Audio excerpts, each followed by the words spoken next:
Yeah. So, good evening, everybody. My name is Priyam Bharadwaj, and I'm part of the team who is supporting DERT in developing the 6-month certificate course. So, in this call, we have many panelists who will be talking about one of the recorded lectures, which will be displayed in front of the all the participants who are currently enrolled in the 6-month certificate course. Okay. So before I start, I would like to begin with a quick round of introduction. So I will go first and requesting everybody to quickly give their introduction. Okay. So I'll start. My name is Priyam Bharadwaj and I'm part of Azim Premji University. I'm currently working in the School of Continuing Education. It is a department in Azim Premji University, and I am working in a team called University Resource Center. And I work extensively in the northeastern region. And I have some experience of working with Anganwadi teachers over the years, and as well as primary teachers. So that is a little bit about me. So requesting Wanisa ma'am to quickly share her introduction, and then we'll move on. Yeah. Hi, good evening. Is it Pranali? Yes. And Crystal, hi. And Priyam. Yes, so I'm Wanisha Purvat and I am teaching in Pine Mount School. It's a government school. So I'm a primary teacher there and I've been teaching for the last 25 years. So I deal with children aged from 5 to 8 years. So that's Yeah. me. Okay, then we can go to Crystal. Crystal, would you please share your Yeah, introduction? Yeah. yes. Good evening, everyone. I'm Crystal Lingdo, and I'm a program manager for the Meghalaya Early Childhood Development Mission. So, just a brief about what the mission is. It has been launched in 2022 under Social Welfare Department, and the vision for this mission is to actually bring about a whole society approach to work together with different departments, key departments like social welfare, education, community and rural development, to bring them together to work towards the same goal. Yeah, over to you. Thank you. Thank you, Crystal. Over to you, Pranali. Yeah. Hi everyone. So I'm Pranali. I'm a faculty at Azim Premji University here in Bhopal campus. I teach in the MA education program here, and I teach papers like child development and early childhood education. So yes, Okay. that is it. Thank you. Okay. So, welcome all the panelists. So, before we begin with the discussion, I would briefly like to talk about the course. So, since all of you are already aware about the 6-month certificate course, this is a course which consists of 4 papers. So, this discussion is part of paper number 2, which is on policies, issues, and concerns of early childhood development. So, in this call, we will try to understand what are the challenges faced by teachers, not only teachers, but the uh, entire field of early childhood education. What kind of challenges are present? Okay. So we will talk about the challenges which are present in the school system, but we will also try to explore what are some larger issues which are present in the field of early childhood education. Yeah, let's begin with the discussion. So, first of all, I would like to ask Wanisa ma'am, since you have shared in your introduction that you have been working for the last 25 years, right? And you have a very rich experience of working with different grades, starting KG, grade 1, grade 2, and Yes. you have been working for such a long time. And children who are part of foundational stage, they have different learning and developmental needs, right? So how are Yes. all the needs addressed in your classroom? Like, okay, in the foundation. So what happened? I teach in a government school, okay? So Yes. it's a, yeah. And so here, the children come from the very like diverse social, economic, linguistic and educational backgrounds as well. Mm. So many children enter like KG in our school, no? They come with different school readiness. Some are ready, some are already like they know their 1, 2, 3. Some they already know ABCD, but some Because when we interview them when we counsel them when they enter into school, we just take the basics. Okay, so some of them come like they already learned a lot, but some, I mean, they have just learned just the basic. Some they recognize letters and numbers, were just some of them are just beginning to develop. So the teachers know they have to adapt a lot to this, Yeah. because the system is as such that we cannot interview children in class KG to see their capable, how much capable they are. So that's where the children, and then we have a course, right? We have a curriculum, we have a course which we also have to finish. But at the same time, when we get these kids who come, these children who come with some are ready and some are not ready, so the teachers face that difficulty. Yeah. How do we start? Okay. Yeah. And Yeah. then also what we do is we assess children's current learning levels, okay, through the classroom observation, because we assess our children through day to day, no, like we don't Mm. have tests and exams, so we Mm. observe these children on their day to day work, then and Yeah. simple assessments. Then we provide support to the children, okay, who need to get more. But again, the challenge here is this: we have 45 children in a class. Okay, in class KG, I'm talking about the school I am in, and class one, we do have like people teachers, which say they're assistant, they help, they're just helpers who'll help to draw lines, will help to hold the children's hands and all. But when you go to class two, the teacher's on her own, you see. So this is where again, if we take the children's, like if we observe and see the weaker ones, it's very difficult to do a one-to-one, no? And then to help the weaker ones, well, as the ones who have learned a lot, they'll have to wait for the, so that is a little the difficulty there for us. Okay. Yeah. And Yeah. also, yeah, we use a variety of concepts and methods and all to teach the children, like techniques like questions and all that. That's how we try to help the children. And then we also try to maintain communication with the parents. It's very important with the parents how we communicate with them, because till class KG 1 and 2, we meet the parents almost every day, because they come to Mm. meet the children, they pick them up from the class. So that Yeah. is what, but then we always try to talk to the parents, but there's some parents who are can adjust, you understand, they listen to what we have to say, but there's some, they don't like what we have to say. But so we try our best to keep that communication with their parents, and every day the weaker ones, we call the parents and then we talk to them. But Mm. there's where again we feel difficulties, because in a public school like us, like Fine Mount, so we take all levels of children. We cannot differentiate whose parents is, whether they come from the higher strata of the, no. We just take the children on their capacity, on their how they get in. So again, that's a little challenge, because we have to interact with parents and we try to make them understand some are educated, some are not. Mm. Okay, so that's another challenge for us, for the teachers. But again, as I say, like whatever it is, as a teacher, no, what we do, we address all these things continuously every time. But I feel that with adequate resources and help, and then the learning environment for the child to be more conducive to the children, that would help us more. Yeah, yeah. So since you are already talking about parents, right? So I want to understand like what kind of challenge expectations do they have from teachers, Uh, from the school? yes, Yeah. I've written that, okay, because I have, I'll just look through my papers, because I have taken from the parents' view also, okay.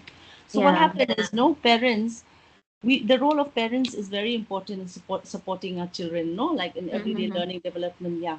So as I told you, in public schools like us, we have parents coming from diverse backgrounds, okay, and Mm-hmm. then their involvement helps us understand, okay, now when a child has a problem and we call them, then they tell us what background they come from and what are the difficulties. That's how we try to adjust and try Yeah. to understand why they cannot do, and what is their learning problem with the child. Does it have to do anything with their background or their bringing up, okay.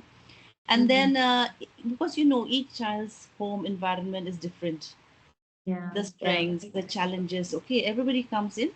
So we feel that this regular communication with parents, they help build trust and encourages them to support their child, because if they get the feedback from us and say this Mm-hmm. is what's happening to your child, this Mm-hmm. is what he's doing, then the parents can say, oh, okay, we'll work on it.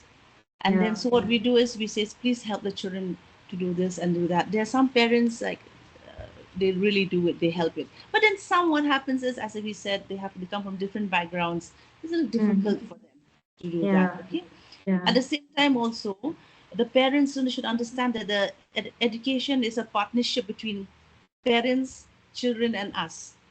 You know, Mm. that is only how the child is going to develop. If the parents are not involved with the teachers, so that there will Mm. be no development of the child, obviously. So it's a three-way: the child, the parents, and the teachers. So that is Yeah. what we need to do together. So yeah, as Yeah. that is the challenges, but of course at the end teachers will do their best. Yeah, yeah. And teachers like they do give their best, right? So they Definitely. are involved in multiple responsibilities. Teaching is just one of the aspect of Yes, that the teacher is involved in, but there are multiple roles that the teacher has to manage, right? So definitely. how do you do it? Like I want to understand, like as teachers, how do you manage time between like teaching and other responsibilities? Yes, Yeah. when you talk about that, so we especially, like, we have a lot of things coming from the government. There's so many things that we have to, fulfill. We have to do these projects. We have to do this, and there's so many things. Okay, and right now, especially some teachers, sometimes they're taken for election duties. They're taking for so many things. All right. So now the problem with us is, especially in the lower classes, we have mother teachers. Like I teach a class in class 2 where I teach most of the subjects. Mm, Okay. So only one or two subject teachers come for English, arithmetic, and maybe for computer. But the rest we do ourselves. Now, when I'm mm, working for some other responsibility, so the problem here, mm. challenges is who will take care of my class? Yeah, yeah, Understand, no? And then yeah. to leave kids on their own, or like 45 of them, it's very difficult. But then Mm-hmm. we still have to manage. So what do we do usually when some of the teachers are free from other class? We make them, sit in our class, and then we adjust accordingly and do, because these things which the government sends is also I mean, it is mandatory for us to fulfill, and we Mm-hmm. have to do it. So at the end of the day, we space out our time, and our Mm-hmm. children get over at 1:30, which we Mm-hmm. get up at 2:30 actually from school. So we try to do it at that time, Yeah, yeah, that particular time. And then yeah, the teachers also, what challenges we face right now in class, these smaller classes, to take leaves also is very difficult, yeah. especially for longer leaves. Mm-hmm. Okay, so why then you cannot keep teachers because become proxy teachers. At the same Mm-hmm. time, you cannot leave your children because they'll be left on their own, and then the cost and all that. So these are the challenges which I feel the teachers are really facing a problem. But then Yeah. at the end, as I say, there are things that we have to complete. We take our work home, and Mm-hmm. we take our corrections home, and Yeah, then whatever has to be done in the school, we do it in school. Yes. yeah. Okay. Okay. Thank you for sharing, ma'am. So, ma'am, I also wanted to understand about the resources which are present Yeah. in your school. Which So, what we yeah, so Yeah. can you talk a little bit about what kind of resources are already available in your classroom and what Yeah. kind of additional support would be helpful, Yeah. right? So if you can You mean share the it. resources that we have? Okay. So right Yes. now, okay, we as teachers, we have like in Pine Mount, as a government school, no, as I said, we have learning materials, but these learning materials are not adequate. Hmm. If our system is more of a teacher-centered education, as you all know. We cannot have a child-centered education where we want can create creativity of a child, bring out the best in a child. Why? Because the number of children is so many. We have Mm-hmm. 45 children, so it's impossible to let the children explore and take out their creativity. Where's the time to do all that? You see, so that is the biggest problem which we are facing.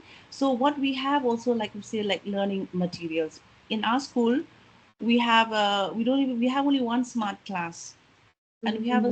we have around 1900 students. So the smart class is used mostly for the elder children, which I feel that the smaller ones, they need the smart classes more, because Yeah. they learn through seeing. Mm-hmm. You see, so if that is this is what we are facing now. So what we do is we give them these worksheets, okay, that Mm-hmm. by the teachers. Then we give them activities, which we make, again give them activities. Visual aids, which is, as I told you just now, is a little of a problem because which you don't have smart classes. Mm-hmm. Then sometimes the government do send us these kits. You know, they are these where the children can actually work on all those kits, which is on maths and mathematics and language. So we, the Mm-hmm. teacher, do with them like according to the what is sent. Then also uh, we have another problem, that is children with special needs. Now with inclusive education, so it is for us. We do have special kids with special needs. Many. We don't have a special educator. Mm-hmm. Okay, we don't have a special educator, and teachers are not trained.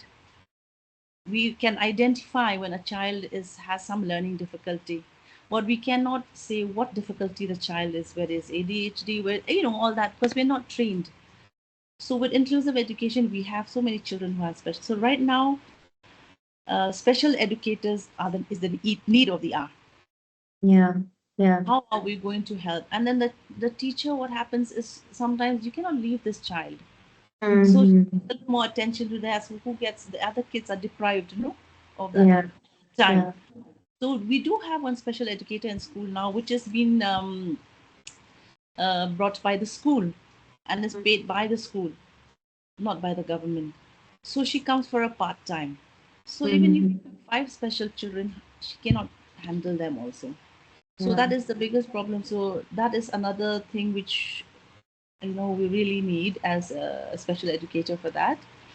But then since we are not a private school, we cannot just bring in things that we think which would help the children. Yeah. It has to Yeah. go through a system. It has to go, a lot Yeah. of permissions and all that.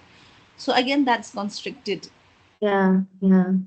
So even if a teacher wants to do a lot of things, and with the number of children and materials are not readily available, so that's where it has hindered the development of children, Yeah. how they should be learning. They are not getting that. And another problem is the teachers, the in-service teachers are not getting training. We should be having the in-service training for teachers. Yeah. So the Yeah. whatever has been done for many, many years, the teachers are stuck with that. So I feel that the teachers should be upgraded in a sense with their in-service training. Then only they'll be able to produce better work and be able to adjust more with the children. But as of now, for the last 25 years, I don't even remember how many times that, I can't even recollect any teachers going for in-service training. So all the old age traditions has just been there, and the teachers incorporate their ideas. Yeah. Sometimes it's acceptable, sometimes Yeah. it's not, and sometimes it's a trial and error method. And what happens, that it affect the children if the trial and error method. Yeah. Yeah. Yeah. So thank you so much, ma'am. You have like built a picture, so it's quite clear for us to understand some of the challenges that you have mentioned. Okay. Yes. So now I would like to move on. Thank you, ma'am, Vanessa, for sharing your insights. I want to understand a little bit about the ICDS system, because ICDS system and Anganwaris are also a important part of foundational stage, right? When we talk about foundational stage, we often include Anganwari centers as well. So, can you briefly explain the role of Anganwaris in the ICDS system, Crystal? Yeah. Yeah. So, yes, thank you for that question. So, I guess I would like to start by saying the ICDS is one of the oldest schemes there. And to think about a scheme that old, it was like way ahead of its time. I mean, it was already talking about holistic development of children. It brought together nutrition, health and Mm, education as well, mm, right? mm, So I think that was, I think what the vision for the ICDS, the ICDS scheme for the village was supposed to be this center center for learning, center for development for the child, right? mhm, So, so yeah. So let's look at the reality like right now. Okay, I can talk about a few things that I've from my experience and observations, right? So in Meghalaya, we have geographic challenges as well, right? Yeah. The villages here are very dispersed, it's very remote. So when the ICDS scheme came, it covered not all the villages, right?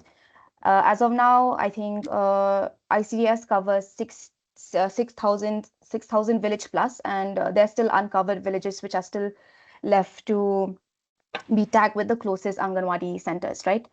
So the ICDS system is supposed to bring about these different services for the children, and but the fact that not all of the reach is very less, so there's a lot of children that are not getting some of these services as well, right? So in reality, when we look at when we ask people what does the ICDS do, a lot of focus is being put in the supplementary nutrition program. I think that's the reality. That's the reality, right? And just give me a sec.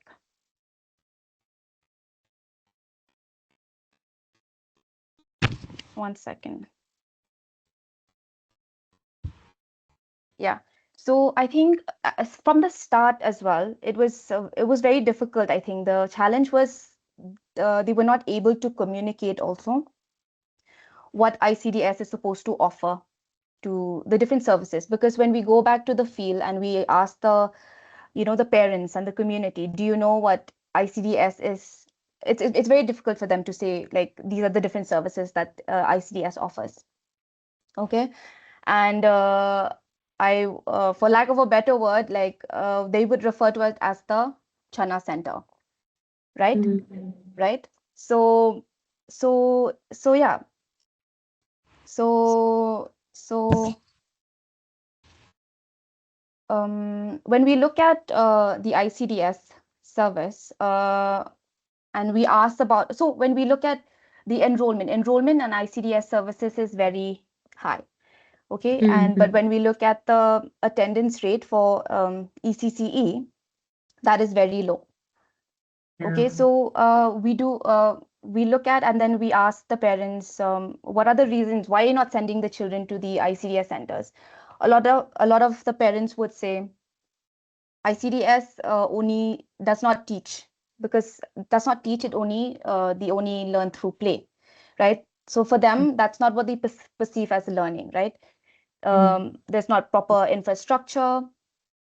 There's no report card system, so it makes it difficult for them to get admissions to schools, and also because the different challenges of getting qualified Anganwadi workers. So parents also lack the confidence in the Anganwadi worker as to teach and impart learning. Okay. Yeah. Okay. So you have already talked about this point, right? You shared that Anganwadi teachers, that is the common assumption that Anganwadi teachers, they don't teach. They are involved in other services. So in there must be some Anganwadi centers where some bit of activities are being conducted. So I want to understand like what kind of activities are being conducted in the Anganwadi centers. Okay. So although majority of the Anganwadi centers, like they have there's very limited preschool attendance, right? But we have seen that there are successfully functioning preschools, Anganwadi centers as well, and they are contributing factors to that. Okay, so I think the ministry also prescribes these daily activities that they give. I think the oldest prior to Adharshila, which is the latest schedule. So they had this daily curriculum that they had prescribed in 2013 or 16, if I'm not mistaken. So these are different activities that the Anganwadi worker is supposed to like impart and work with the children. Okay, so there are there are workers that actually successfully implement that. Okay, and what makes it works, what so we've seen that when Anganwadi workers and the community work together, it really helps it really boosts their service. Okay, so we've seen cases where there's an understanding between the Anganwadi worker and the school, and they agree that the children from that particular village will actually complete their preschool education from the Anganwadi center. Post that, Mhm. they've made their own reporting system, Mhm. and then they transfer them to the school. So there is that already, that coordination that we see in the village itself, where in reality sometimes it's very difficult. In majority of the centers, it's very difficult because they would say Anganwadi center is not a school, you're not getting report card. But if we see that what makes it works is the collaboration between the Anganwadi workers and the community, and as well as the leadership of the headman. Yeah. Yeah, yeah. So you have already spoken about some of the challenges which are very specific to your region, right? For example, you have just now talked that the ICTS scheme does not cover all the villages. That is one of the major issues, right? Which you have highlighted. Apart from that, there are some geographical challenges as well. Are there any other challenges or any other unique opportunity that you see in Meghalaya? Yeah, if you Okay. compare Meghalaya with any other states, so you can share some stories or your insights regarding this. Yeah. Yeah. So I've already spoken about it. I think initially Mm-hmm. is one is because Anganwadi centers are not seen as preschool centers, there's very limited attendance there. So the attendance for preschool is also a big challenge.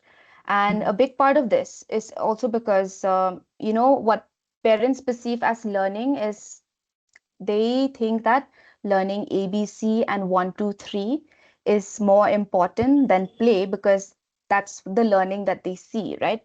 So Mm-hmm. that's one of the major reasons that parents send their children to the Anganwadi to the schools instead of Anganwadi centers. And sometimes when it comes to infrastructure also, another challenge is due to lack of land availability.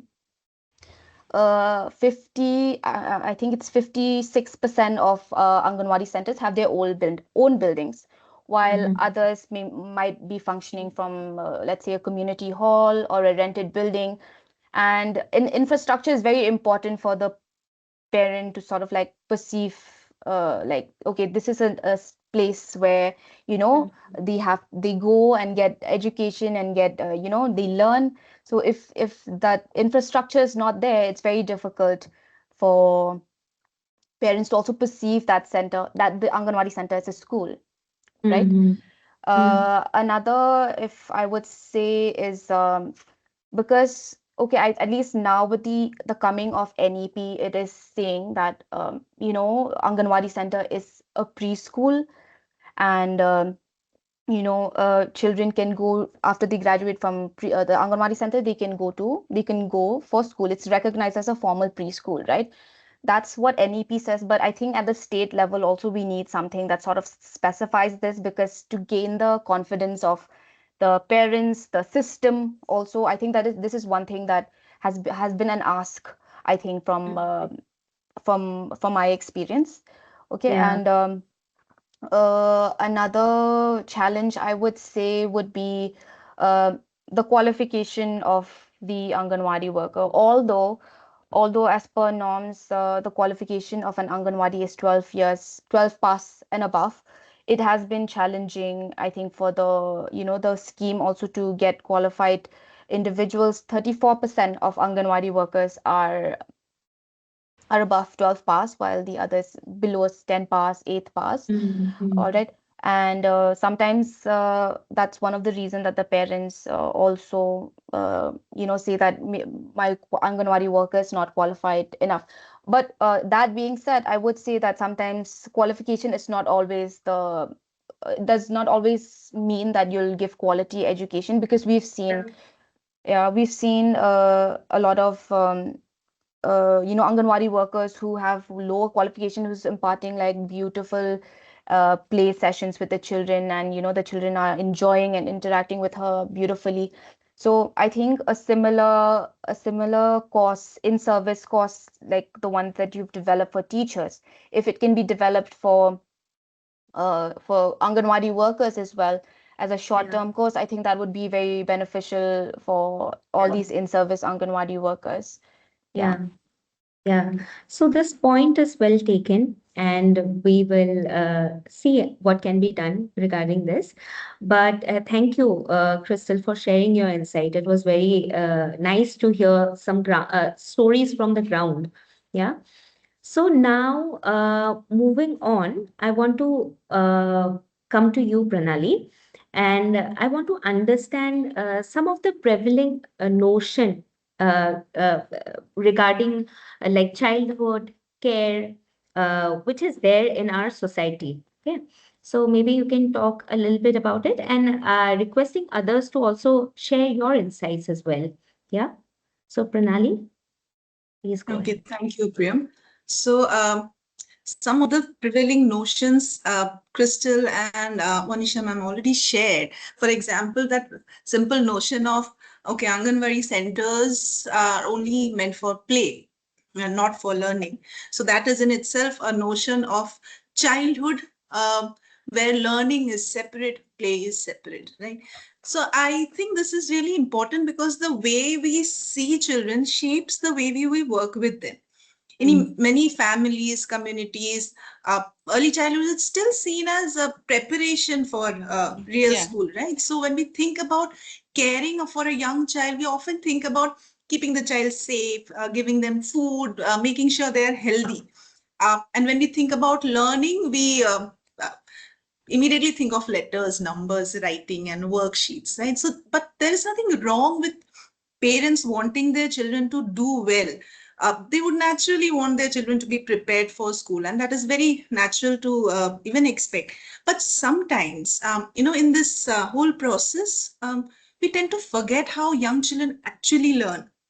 A 3-year-old maybe is learning language, learning to manage emotions, solving problems, and understanding their entire world through play, Yeah. relationships, conversations, and exploring the things around them. For example, a child may be learning a lot while playing with blocks. A lot of scientific concepts they will learn while making blocks, playing with blocks, or pretending to be a cook. But we may not always recognize that as learning. And that is what Crystal was all mentioning about how parents look at it. Sometimes the centers, the Anganwadi teachers, they also feel pressured to show something to the parents, that see the children are learning something. And the easiest way is to show them a notebook full of writing. That is something visible, observable. So even when teachers understand the importance of play, they may feel pushed towards formal, Yeah. so-called formal teaching, right? And at the same time, I mean, to keep it short, I also, at the same time, I feel that the things are changing. Yeah, there is now much more recognition that care and learning cannot be separated. So there is mm, so much of discussions around, and there and Anganwadi teachers are also aware of it, that care and learning go together, especially mm, for this age group. A child who mm, feels safe, who has a warm relationship with the adult, um, who is listened to, who and is responded to. A responsive environment is that child is much more ready to learn. So I think the challenge here is to move these understanding. I mean, right now it is in the policy documents. So the idea is to move from the policy documents into the everyday thinking of families, communities, and educators. Like I just made a note when Monisha ma'am was talking about, children across different stratas, right? So children coming from different economic backgrounds, and sharing a common understanding of what the policy document is actually saying. The care and learning, play, all of this has to go together. So that everyday thinking should come to the parents, families, communities, and educators, I feel. Yeah. yeah, yeah.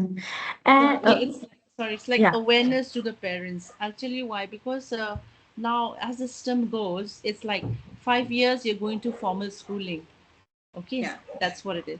So now the children, the parents are like compelled, and if the children will have to know when they're 3 or 4 years, they have to know their ABCs and their 1 to 3, and they won't get admitted into the, which that is the system which we cannot do without.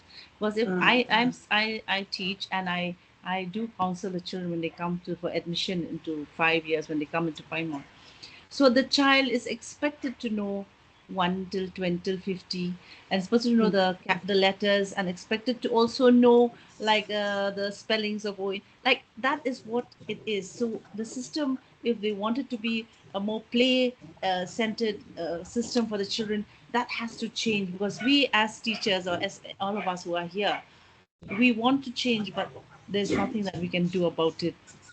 You see, Yeah, that is the yeah. main. One more, yeah, absolutely correct, Monisha ma'am. Because like Crystal was also mentioning the education qualification of Anganwadi teachers. So the idea that uh, through play we cannot teach foundational literacy or numeracy, that idea has to be challenged. That Yes. Anganwadi teachers, if they are trained, you also mentioned that there's lack of pre-service Yes. training. You haven't seen for a long time No. these teachers getting trained. So, Yes. so entire absolutely the system has to change somewhere. But Yes. the thing that play-based learning can also support and nurture these skills of foundational literacy and numeracy. And eventually, when they are turning 6, 5 to 6 year old, Yes. they even through play they should be able Yes. to write or count or yeah. Yes. And they Yeah. will be able to learn more if it's through play method. As a teacher, I Hmm. feel they'll be able to learn more if it's a playway method. Once it becomes a formal for them, it's very strenuous, and they feel that it's something which they're compelled to do, and automatically a child stays away, because they know that this is discipline, and this is like Mm. rules, and they don't like rules and regulations, children. Yeah. So the only way to get to them is through the playway method. But with our population and the number of children we have, to also supply so much of the play method, the play materials, is also not possible, as we see it in private schools. Private schools Yeah. True. have the opportunity and they have the resources to do it, whereas us, we don't have. So that is Mm. another challenge, because if we really want to go and not just talk about it, then I feel Mm. us has to change about that. Yeah. Yeah. Yeah. Yeah. So, we have been talking about change, right, for the last couple of minutes. And I just want to understand, like, over the last few, like, decades, have you observed, this question is for all the three panelists. So, have you observed any major shift in the understanding and practice of ECC in Mm. India? And if you can bring some specific examples from Meghalaya. Yeah. Can you just be a little more specific on that? What you were saying on ECC weather? Have you observed any major change in Yeah. the understanding of like ECCE Yes. in general? Early So anybody can go ahead. Pranali, Yeah. why don't you start? Yeah. Yeah. Okay. Okay. All right. Yeah. Yeah, like I said earlier, definitely, I think there have been some very important changes. Uh, One major change is that ECC is no longer seen only as care or welfare. That is a major change. There's much greater recognition now that early Yes. childhood is the foundation for later learning and development. That's a major change. So historically, especially through programs like ICDS, there was a strong focus on, like Crystal mentioned, nutrition, health, survival. These are also absolutely important. But over time, we have also started recognizing that the first few years are very important period for learning and development. So that is one major thing. The second major shift is in the way we are thinking about pedagogy. Earlier, there was much more emphasis on rote learning. Well, I mean, I'm talking about Anganwadis across the country where the rote learning is still there, but the change is coming. Earlier, it was much more, on textbooks, preparing children for school. Now, at least in the policy and in many other practices, we talk much more about play. The Anganwadi teachers are also aware, okay, we have to do play based. At least that awareness has reached them. No, exploration, experimentation, and allowing children to learn at their own pace. And I think this is a very significant shift that we can see.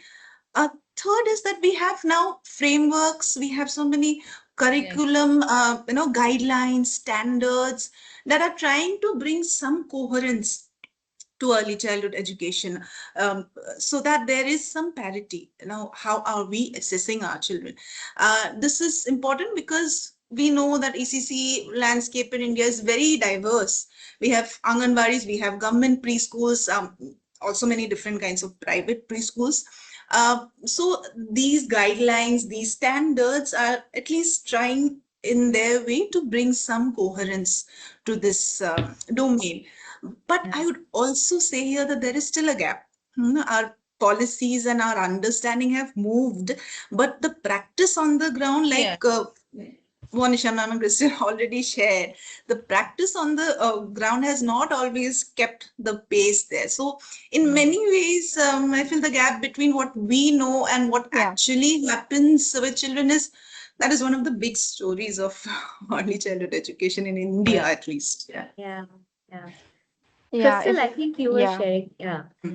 Yeah, so talking about change and what changes, I think there's a lot of, a lot like it's happening at the global level, national level, and even state level, because the Meghalaya Early Childhood Development Mission was actually launched because ECD is so important, and there's a need to sort of like bring departments and the for because when we looked at all these different services, there were already programs and schemes working towards the development of the children, but they were all working in silos. So they were all doing their thing. So this is my domain, I'm going to stick to this. This is my department, I'm going to stick to this. So nobody was talking to each other. So at least with some of the strategies and interventions through the mission also, we were able to we have started making departments work together. I can give you one example of this is because we the like MECDM is also looking at upgradation and construction of the Anganwadi centers, right? All this while that was left to the CNRD department, which is the Community and Rural Health Development Department. So when they had built the center, they didn't think of the Anganwadi, they didn't think of the users, right? They didn't think of how is this space going to benefit the children, what is going to happen in these spaces. So from that lens also we don't realize, but it's very important for these people to look at the space that they're building as a learning space, right? So another thing, I think some changes that we've seen is also from the ministry level. I think there's some talks between the education and the social welfare, I mean the Ministry of Women and Child, on the co-location of the Anganwadis to the schools, right? Yeah. So far, I mean, like we do already have co-located Anganwadis in the system, but so far it's only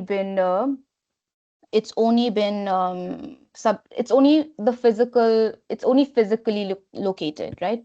There's no with regards to shared resources, shared of the different functions of how it's supposed to happen, that has not uh, uh, uh, those were not that has never happened, right? So at least right now some changes that we're seeing is that at least these two departments are also starting to talk to each other. They're starting to sort of like come up with guidelines on how co-location can happen. So yeah, and another point I would like to touch upon is with regards to the trainings, the how, like one gap that we see is that we do the center rolls out many trainings. There's this organization that organizes this many trainings, right? But the how and how it's actually being implemented, that's what's lacking. We don't see what's being taught or trained translated into the classrooms. And for that to happen, there needs to be a lot of hand holding, right? So I think every level at the system needs to change. From when we look at the Anganwadi system, I'm going to speak about that because that's the one I know. Like even the supervisors, the block level officials, they all need all of that needs to change. If you want to see change in the on ground, I think all these also needs to change. Yeah. Yeah, yeah, Yeah. yeah. Vanessa ma'am, would you like to add It's to like this? what Pranali said and what Crystal said. It has a lot what I agree to whatever they've said. Okay, but you were talking on that level, Crystal on that and her expertise. And whereas at schools, I feel like as you said, no, there's a lot of theory, a lot of policies and framework which is already there, which as you said we never had before.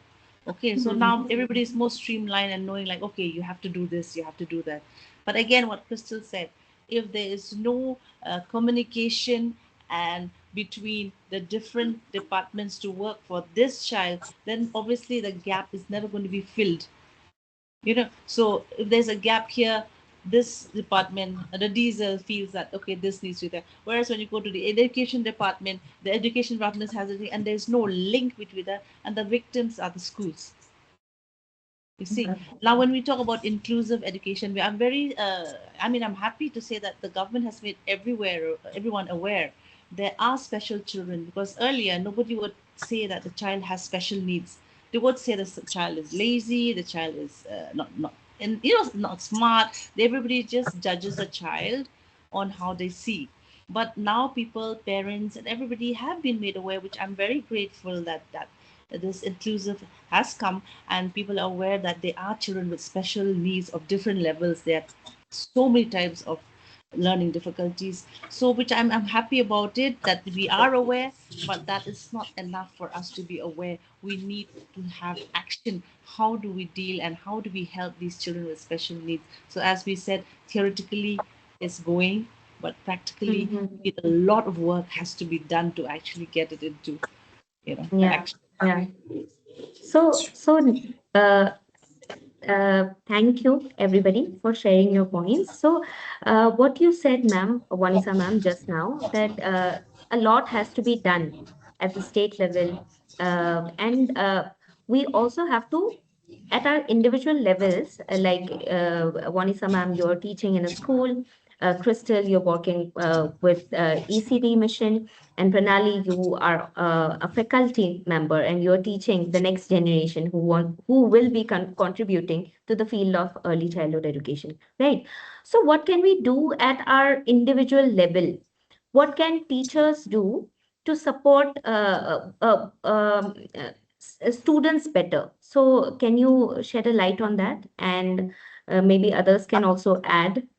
What can Yeah, we do at our individual levels to yeah, resolve all the challenges that we have been talking about? Some of the challenges can be resolved at our end, and some, yes, obviously, the department or yeah, other functionaries have to intervene. yes. But yeah, Mhm. so From my I, side, yeah, yeah, please, Vanisha ma'am, please. go ahead. You go ahead, Pranali. I'll come to you. No, I'm just wondering at my level, at my individual level, if I am thinking, and the students that we teach, they are going to be early childhood educators. So I think having a framework on paper is one thing. What actually happens in the classroom is another. So if we really want these ideas to reach children, teachers, Anganwadi workers, uh, I think there should be a lot more understanding of how children learn, because that is the core idea. Yeah. So I feel they need a lot of ongoing support. And if I am teaching my students, the idea is also for them to understand how children learn, as well as how they will be a support system for um, the entire Anganwadi system and ICDS system and all. So the question here is, and also to when we are looking at these settings, if we want to monitor quality or something, the idea is not to, the questions that specifically, the questions that we need to look beyond. I mean, do we just stick to, does the center have these materials or is the infrastructure available? We also need to ask, are children engaged? Are they exploring? Are adults responding to them? Are children getting enough opportunities to play and communicate? Because when we see these documents, they are very nice. They are very well explained, like Aadhaar Shila in itself, and they're also coming into practice. What part of it is actually getting, uh, you know, implemented in the field? So, but and then again. The teachers are doing their part. I mean, they are trying their best. And they're trying whatever in their whatever capacity, they are trying very hard to deliver. It's just that the system has to actually think about the teachers as well, not just this needs to be done, that needs to be done, this is these materials should be sent, but how do you build their capacity in a way? Because I was also wondering, I mean, when Vanisha ma'am and Christopher was talking, I was also wondering, because this document ICDS in itself, if we I mean, I'm just talking of ICDS, a program designed in the 70s, and thinking, and the scenario then at that time was very different, Yes, right? correct. And if we look at the same document now, a single teacher taking care of so many responsibilities, and early childhood education is just one, you know, one part of it. uh, I think we should think on that a little bit. Yeah, Yeah. that is Yeah. what I think I could do at my individual level with my students. Yeah. Yeah. Yeah. Thank you. Yes. Yeah. Over to you, Vanessa ma'am. Yeah, so I was thinking, as you said, what as individuals we can do. Okay, now when this becomes individual, I've taken up this job as a teacher. So the role of a teacher involves a lot. You know, you have to be patient, you have to be kind, you have to be, you know, this is what's the role of a teacher to see that it's an all-round development of the child. It's not just to impart knowledge. What I Yeah. see right now is our children are lacking a lot of discipline, you know, and then all these things. So with the new rules and regulations where, you know, the teacher children should not be done, this should not be, you know, all those things. So when there's no discipline, learning also takes a step back. Yeah. You see, so Yeah. schools now teachers, some those who are responsible, everybody has their own responsibility. Now the Yeah. very responsible teachers will make it a point to see that there is discipline. But there's some, sad to say, yeah, they'll take the job, but it's a job. It's just a job. It's not your total Mm, dedication. So I feel, mm, I'm talking from a teacher's point of view. As a teacher, if you take up this work, this job, you mhm. should be ready that there'll be a lot of challenges, and it's not your duty to just impart knowledge, but Yeah. to also teach discipline, because the teacher is the role model for the children. What they Yeah. learn in school, they'll never learn at home. So Yeah. individually, I feel that from our point of view, and yes, what Pranali said, yes, we do need a lot of support from the government, but we also, since I'm in a government school, but also we cannot just look at that. I think since you got the job and you're working at it, I think we have to also improvise things and try at our level how to make the system work better. If we Yeah. don't put in a hand and just expect others to do, again, we are the gap Yeah, Yeah. between, very well said, ma'am.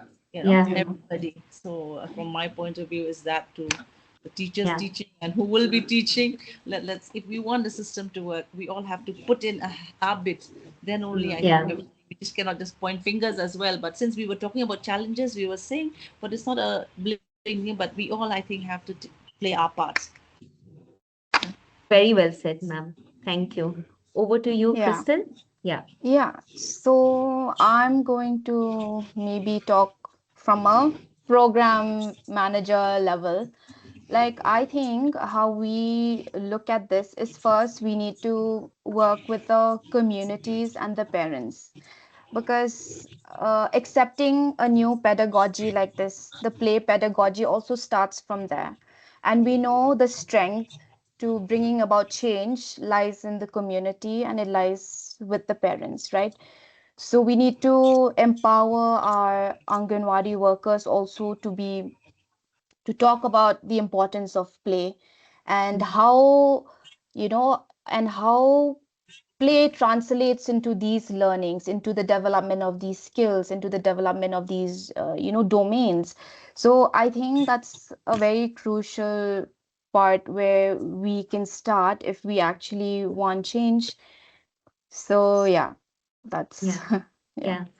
So thank you so much, to all the panelists. This has been a very insightful discussion, and I am hopeful that this discussion will help all the participants who are attending the 6 month certificate course.